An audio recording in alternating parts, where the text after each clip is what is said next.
السلام عليكم ورحمة الله.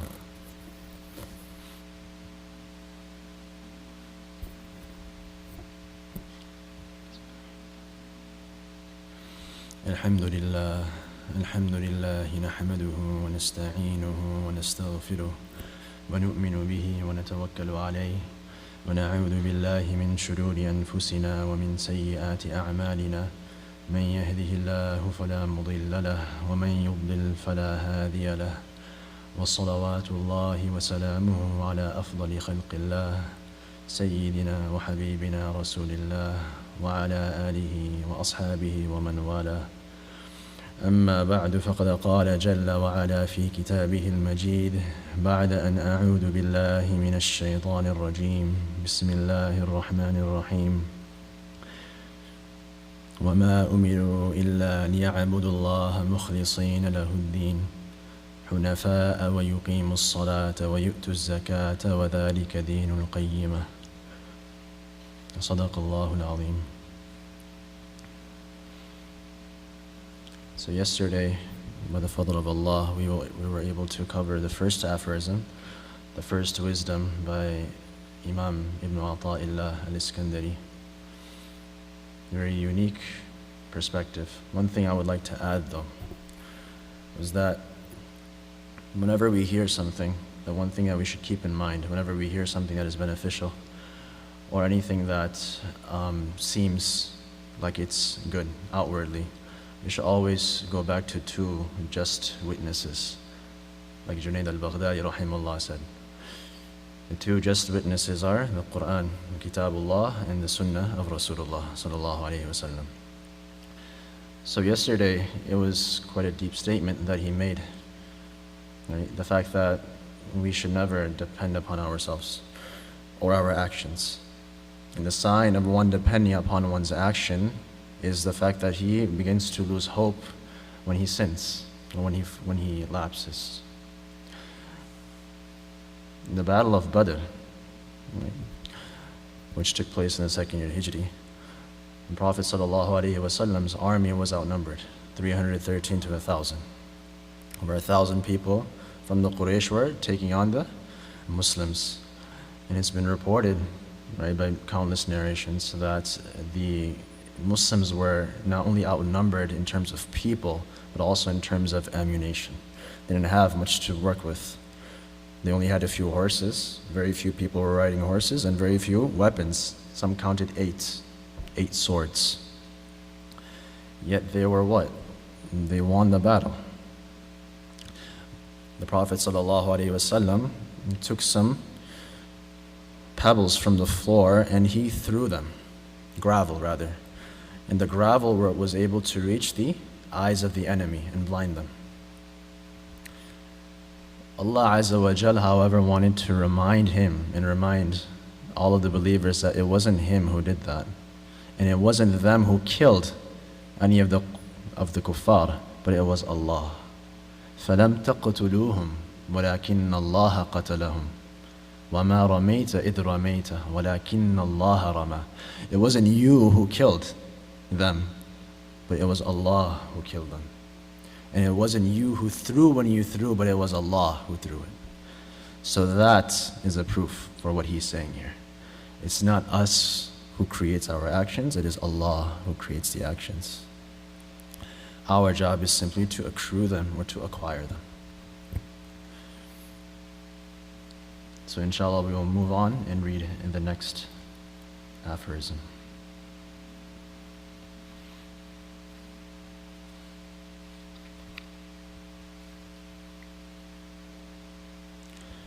And this one is a very difficult one, yet it is essential. And it's about sincerity, what we call ikhlas. I'll read it inshallah and then we will expound. He says, الأعمال صور قائمة وأرواحها وجود سر الإخلاص فيها. He says that actions are lifeless forms. Amal, the way that the ulama define an amal, something that we do, is a movement. Either it's a movement that takes place internally, or it's a movement that takes place physically or externally. That's what an amal is. something that you do. So he says that actions and amal are lifeless forms, suwar. They're just forms. وَأَرْوَاحُهَا وُجُودُ سِرِّ الْإِخْلَاصِ فِيهَا. But the presence of an inner reality of sincerity within them is what endows them with life-giving spirit. Our actions are like bodies. Are forms. Surah is a form. It's a picture. That picture remains lifeless unless there is a soul within it. And that soul is the sincerity. What we spoke about yesterday was that we don't create our actions, but we do what? We have the will. We have the intention. That is what gives life to all of our actions. Allah creates the action, but what we do is we will that action. He says that the righteous deeds of the servant that are devoid of sincerity are like the dead body without the soul. However, if action is accompanied with sincerity, the body will have life. Insincere actions are lifeless and will bring no benefit in the hereafter. However, this is something very difficult. Before we even get into the next portion, we should discuss what this is. What is sincerity? What is ikhlas? The word for sincerity in the Arabic language is al-ikhlas. And ikhlas means to make something khalis. You know what's khalis? Khalis is something that is unadulterated, something that is pure. For instance, if you have a bucket of water, or you have a vessel, and within that vessel you have water, the moment that you have something that drops into it, let's say you have a bird flying by and it lays some dropping inside. The vessel wasn't covered. Would you call that water pure? You would not. It's adulterated now. Even if it was just a small dropping. Or even if you were to take just a little bit of, or a drop of urine and drop it into a bucket. For those of us who have studied some form of fiqh, we know that the water becomes what? Impure. You cannot use it for anything. You can't use it to cleanse. You can't use it to purify yourself. It's become impure, even though there was only one drop of urine. Why? Because that water is no longer pure. So something that is khalis is something pure. And what we are expected to do is make something khalis. Ikhlas is to make something khalis. Our job is to make whatever we do khalis from everything else. What does it mean though? What does that mean, that something is khalis? It means that it has nothing but Allah there. You have no intention of even gaining reward. You have no intention of what people think. You have no intention of ostentation. You have no intention for anything. You don't even have intention for your own pleasure. That is what ikhlas is. Ibn Ajiba, who was one of the commentators of this great work, the great work of the Hikam that we're reading, he mentions that there are three states. There's three different types of ikhlas. One type of ikhlas is the ikhlas of the general public, the general people. And that ikhlas is the ikhlas of removing khalq, simply assuming that I don't care what anyone has to say, but I will do what I want to, what my Lord has expected me to do, and I don't care what people have to think about it. That's one form of ikhlas. But what that ikhlas has is some expectation. The expectation of some sort of benefit. Either you get some benefit in this world, for instance rizq, for instance some sort of barakah, right? Or even in the hereafter. Both you expect good in this world and here in the hereafter, benefit in both. That's one type of ikhlas, and that's the ikhlas of most people. When they say be sincere, that's what they mean. They expect reward. Right? You do what you do for reward, which is one type of ikhlas, and it's fine. But then you have a second type of ikhlas, which is known as the ikhlas of the khawas, the ikhlas of the elites. And what is this ikhlas? This ikhlas is looking at the aims of the hereafter. That whatever you do it for the hereafter. You want benefit in the hereafter. You're not looking for rizq, you're not looking for personal pleasure, and you're not looking for any barakah. But you're looking for the hereafter. But then there's a third level. And that third level is known as the ikhlas of the khawasul khawas. The ikhlas of those who are the elite of the elite. And what is that? That is them fulfilling their function as an abd. They simply do what they're supposed to do because that's what we're supposed to do. They do it because this is how we will achieve Allah. This is what Allah has expected from us. And this is what we're doing. This is what we're going to do. And that is the third level.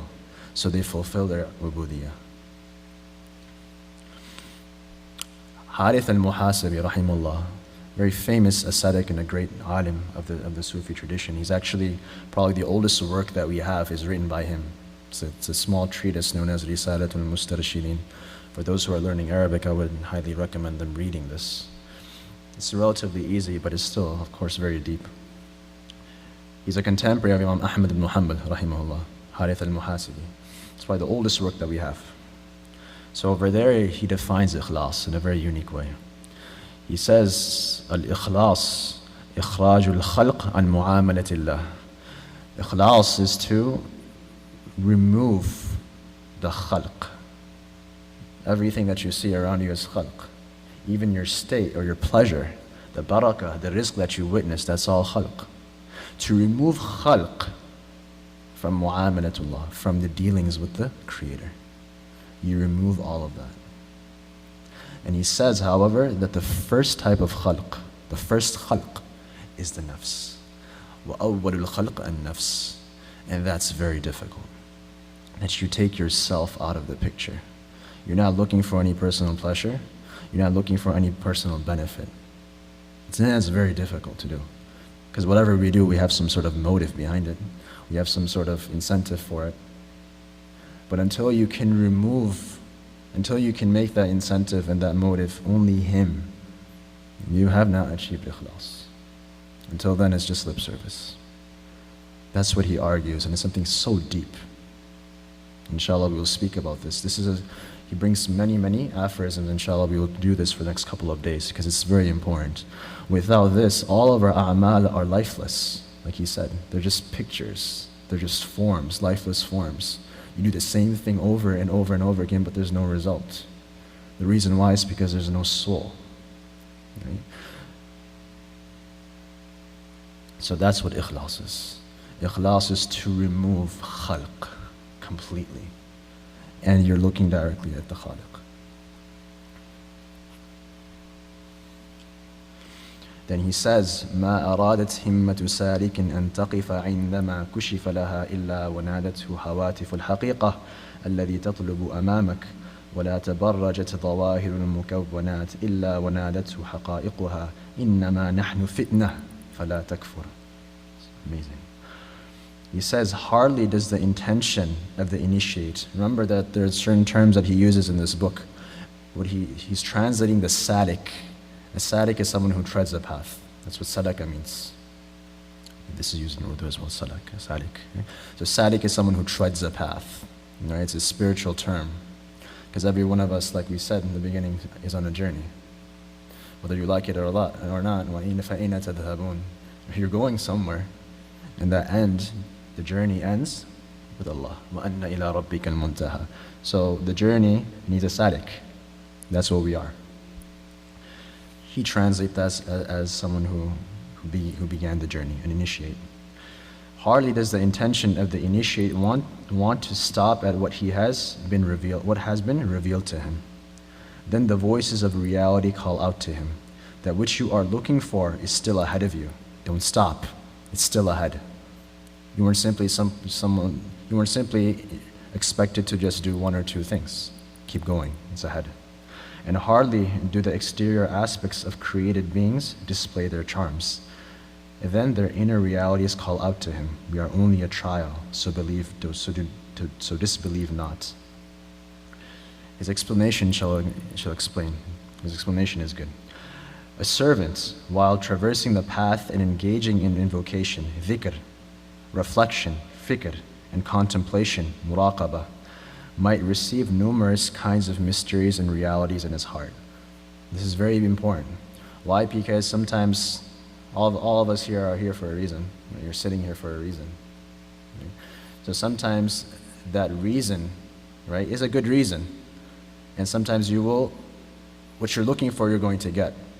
If you're looking for these mysteries, you're looking for these secrets, which is usually what intrigues people to the science of tasawwuf. He says, don't let that delude you. The spiritual ecstasy experienced as a result can lead to one becoming engrossed in these states to the extent that one begins to think that this is the goal and this is the objective. You know how you hear stories of people flying? Yeah, you hear stories of people walking on water. This is the reality to them. Karamatul awliya haqq. Imam Tahawi rahimahullah mentions, and is Ahlus Sunnah wal Jama'ah, by Ahlus Sunnah wal Jama'ah. We believe in this. And this is something that's established in the Quran. Ya Maryamu anna laki hadha qalat huwa min indillah.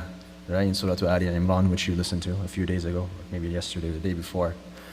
When Zakaria alayhi salam entered into the mihrab, the place where Hazrat Maryam was resting, he found that she was enjoying the fruits of summer during the winter, or it was winter and she was enjoying the fruits of the summer.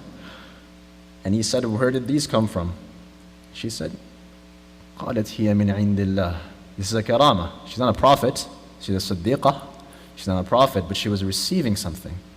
And this is something that is very evident, right? For those of us who come from abroad, who come from back home, we know and we hear of these things, and there's a reality to these things.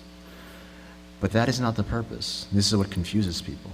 Just because someone is flying in the sky doesn't mean that they are necessarily a wali of Allah. The wali of Allah, Allah defines them differently. The wali of Allah is someone who abides by the commandments of Allah Azza wa Jal. Khair? Whereas it is most certainly not. To feel or get into these states, that is not the maqsad and that's not the purpose. If it's given to you, it's given to you. It's a test. Yet such an afflicted person can rejoice in the hope of divine guidance, where the accomplished sheikh's shadow is over the seeker, to inspire him on toward the goal of divine pleasure. This can happen with the inspiration in the heart. Your goal is ahead. Don't halt here. Advance. What happens at times is that we feel like we found what we're looking for. You wanted to feel spiritually high. This is selfish. This is not the purpose. Right? We do dhikr for the sake of feeling good. That's not the purpose. That's what he's trying to say. Then you hear a voice. It's not an actual physical voice. It's a voice that shouts out into your heart that your goal is ahead. Don't halt here. Advance. These conditions and states that you are experiencing are creations like yourself. And keep that definition of Imam Muhasibi in your mind. You have to remove the khalq. All of these conditions, these feelings, these pleasures that we experience, right? It feels good to fast. It feels really good to break your fast. It's from the Hadith Qudsi itself. Is-sa'imi farhatan. The one who fasts will receive two pleasures. Farhatun 'inda fitrih wa farhatun 'inda liqa'i rabbi. It's going to happen, but that is a creation. It's not the maqsad. The maqsad, the end, is the creator. They are not the creator. Your goal is the creator, Most High. Similarly, the external beauty of the world, of worldly objects, can be revealed to the traveler during the course of his journey, and he can become excessively attracted to them. For instance, miracles. Right? We know from famous stories of Shaykh Abdul Qadir Jilani, right? Which he was able to turn gold. Right? He took gold, and this was something that he did with the Khalifa. He pressed the gold and it turned into blood. Right? But this is actually the blood of the Muslims that you're taking. And these miracles are countless, many, many miracles that he had. He's saying that those are beautiful things, but they're objects of the dunya. They're there as a test for you. Don't let them divert you. If deviation has been decreed for him, which can be in the form of being attached to an accomplished guide. He becomes entrapped in these worldly objects. He regards these worldly allurements as a medium of the attainment of the goal. If divine guidance comes to his aid, the reality of the objects of the transitory world become manifest to him, and they call out to him loudly, "We have been created by Allah Most High as a trial for you. Do not be ungrateful to your Creator by engrossing yourself in us." We'll read one more, inshallah. Then he says, "لا ترحل من كون إلى كون فتكون كحمار الرحى يسير والذي ارتحل إليه هو الذي ارتحل عنه ولكن ارحل من الأكوان إلى المكون وأن إلى ربك المنتهى وانظر إلى قوله صلى الله عليه وسلم فمن كانت هجرته إلى الله ورسوله فهجرته إلى الله ورسوله ومن كانت هجرته إلى دنيا يصيبها وامرأة يتزوجها فهجرته إلى ما هاجر إليه فافهم قوله عليه الصلاة والسلام وتأمل هذا الأمر إن كنت ذا فهم والسلام." Subhanallah. He says that travel not from creature to creature. He's translating the word kawn as creature, but rather kawn should be creation. Creation. Travel not from creation to creation, otherwise you will be like a donkey at the mill. Roundabout he turns, his goal the same as his departure. What happens at times is that we find a certain person to be someone that benefits us. Right? What they say benefits us, what they do for us benefits us. And then we go to him and we expect everything from him. But then what happens? That ends very quickly. It's something that we've all experienced. Then what happens? We go to another person. Right? And we say, "Oh, he has what I'm looking for." And then you take everything that you can from him, and then you're like, "Okay, no more." You go to the next person. He is defining that person, us, like a donkey, going around a mill. You start in the same place where you end, and you end in the same place where you start. You haven't realized that they are made from the same dust that you're made from, and they're made from the same, and they're going back to the same dust that you were made from. Rather, go from creatures to the Creator. And that the final end is unto your Lord. That's where you're going to go anyway. Consider the Prophet ﷺ's words. May God have mercy and bless him. Therefore, he whose flight is for God, he's translating the word hijrah, the one who migrates for Allah and his messenger, then his flight is for God and his messenger. And he whose flight is for worldly gain or marriage with a woman, then his flight is for that which he flees to. So understand his words and ponder this matter if you can, and peace on you. Read the commentary, inshallah, and then we will close. He says here, the true goal of the seeker of Allah is Allah himself. The seeker's gaze must be focused on his master in everything. The purpose of all the acts of worship in invocation is dhikr. An effort is the diversion of the seeker's gaze from all things besides Allah, so that the heart becomes absorbed in the invocation of Allah Most High. Although the seeker's goal of reward, lofty ranks, and acquisition of spiritual pleasure is lawful, anyone can do that. You can do that. You can have hope. Ya Allah, if I make this dhikr, there's certain wada'if that we'd like to read, right? And it's fine. It's lawful. It's permissible, right? Like we're saying Surah Al-Waqiyah after Maghrib, right? To protect ourselves from faqr. You know that one. We're reciting Tabarak al-Ladhi, right? Before sleeping, it saves us from the punishment of the qabr. Surah Al-Yasin, for our other needs of the day to be fulfilled. You can do that. It's lawful. But he has not attained the true rank of a complete spiritual aspirant. An aspirant, someone who's aspiring this goal. Because he is still not totally focused on his Lord. Because if you look at it, at the end of the day, you're still doing what? It's still not mukhlis. Right? Ya Allah, I want you to save me from poverty. He's going to give you your food anyway. He's going to give you your provision anyway. وَمَا مِن دَابَّةٍ فِي الْأَرْضِ إِلَّا عَلَى اللَّهِ رِزْقُهَا. You get it? So when you do that, you're still seeking the khaliq for khalq. You're still doing that. So you haven't achieved true ikhlas yet. You haven't achieved the true purpose of this goal, of this journey. Yet if he abandons everything and fixes his spiritual gaze on Allah Most High, then this will be the goal that he attains. If a man of the world abandons the world, engrossing himself in a variety of spiritual efforts to convey to others that he is a man of piety and a saint, he has in fact abandoned one object of creation to involve himself in another. This is also something very unique and it's very subtle. Sometimes people get involved in this so that people know them as a saint, an ascetic, with Allah wali. Right? You've again failed. In fact, you have failed miserably this time. Because you have moved from the dunya, right? You have moved from the world, you abandoned the world for something else, for the world. Right? You've abandoned material for something that is much far, far worse. Fame, which destroys a person's soul, destroys a person's heart. So you see it's a trick, it's very scary. Sufyan al-Thawri rahimahullah said that there's nothing that was more difficult for me to bear than my intention.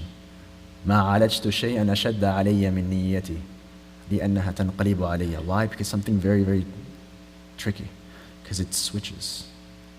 Right? You can be doing something for a certain reason, then right within a second, something else enters into your heart, and you end up doing it for a different reason.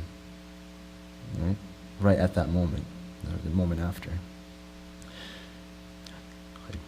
He has in fact abandoned one object of creation to involve himself in another, this fake saint that we're speaking about. In other words, he has abandoned wealth for the sake of name and fame. It is clear that those who acclaim he seeks all. It is clear that those whose acclaim he seeks are all creation. We're talking about the fake saints. The one who seeks Allah for the sake of his creation, there is no one who is worse. Khair, we'll close over there, and inshallah we will read the next few. They're very touching, they're very deep. It requires some thought. However, for today, I think it's worth thinking over what Imam Muhasibi rahimahullah mentioned. If we think about that, then what he says will become more clear, which is that ikhlas, ikhrajul khalq, it is to remove the creation from the dealings with the Creator. And the first of creation is the nafs. You remove yourself from the equation, and then you embark on the journey. We ask Allah Azza wa Jal to grant us tawfiq of understanding, because understanding is where everything begins. And then we act according to that understanding. Subhanallah wa bihamdihi, subhanakallahumma wa bihamdik, nashhadu an la ilaha illa anta, nastaghfiruka wa natubu ilayk.